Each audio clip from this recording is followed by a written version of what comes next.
Hello and welcome to Trojans Live.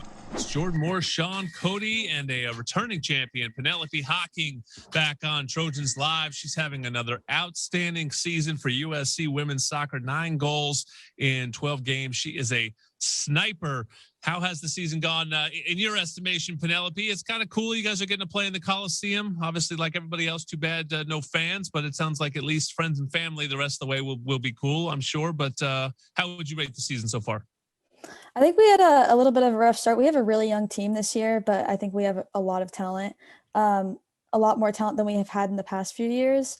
So I think the beginning of the season, we were kind of like getting our feet underneath us. And, it was kind of an adjustment, especially for those younger players who haven't played in collegiate games before. But now that we're almost done with season, I think the past few games have been great for us. We had a 5-0 win against Washington and another 5-0 win um, against Cal this yesterday. Yeah. So I think those 2 games were telling for us. Like we've had like kind of we haven't been really confident in the past because of losing early on in the season, but those 2 games now we know like we're totally capable of winning the games that we have in front of us.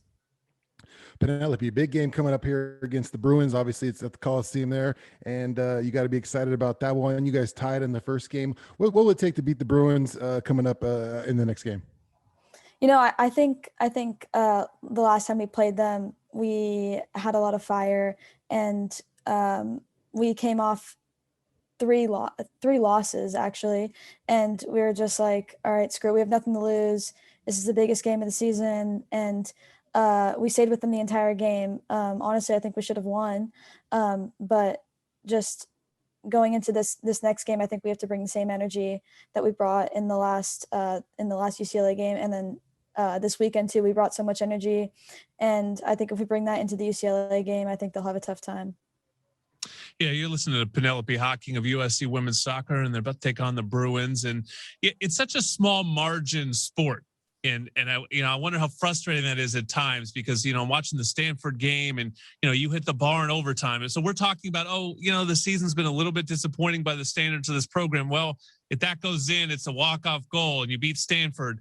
UCLA game, correct me if I'm wrong, I think Tara hit the bar in overtime or something late. You guys were really close late to getting a winner there. So, these draws become wins or losses become draws. I mean, when a sport is separated by one goal and one goal matters so much, it can be frustrating at times where you just have one of these seasons where it's like, man, you guys are close and you just haven't quite hit top gear yet.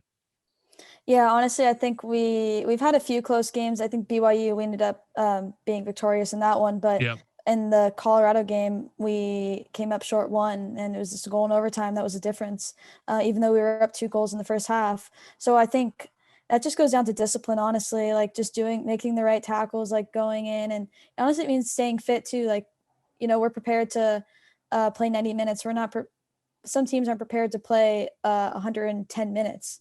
Right. So, it just comes down to discipline in those areas. And sometimes we haven't been disciplined and sometimes we have. And then other times it's just been unlucky, like I think in the UCLA game, Tara hit the bar and then I hit the bar in the Stanford game. It's just, it's just a sport, and it's kind of bittersweet. Penelope, obviously the men's basketball team made a nice little run in the tournament there, had everyone excited. What would that mean for you to get into that tournament and you guys are able to make a nice long run and kind of, leave that legacy at USC? I think it would be huge for us because, in the past we've had so much success. I think last year we beat the number 1 seed and we were top 5 all year long. And the year before we were number 2 all year long. And then this year we had 3 losses early on in the Pac-12 season. That's never happened for us. It's never happened for me too. My past 2 seasons, we've been really successful.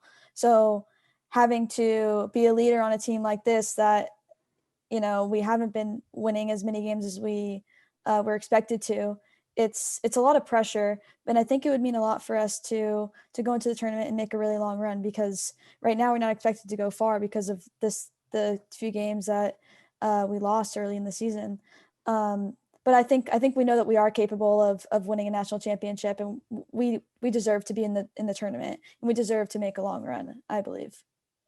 Well, it's a team with such a dangerous, strike partnership up front with you and Tara Mickione. And, when you talk about the striker's instinct and you have it, and that's how you rack up so many goals. I'm wondering what that means to you. I always think about, this Cristiano Ronaldo quote where, he'd score a goal on a back heel, or he'd score a goal, and all these goals sort of blind. And he'd say, I don't need to look at the goal. It's the same place it's been since I was a little kid. And I just wonder, do you feel sort of the same way? Because I see you sometimes, quick turn, bang, you're not really picking out a target. It's just this instinctive way to play the game. Is that just practice over time? How do you think about it?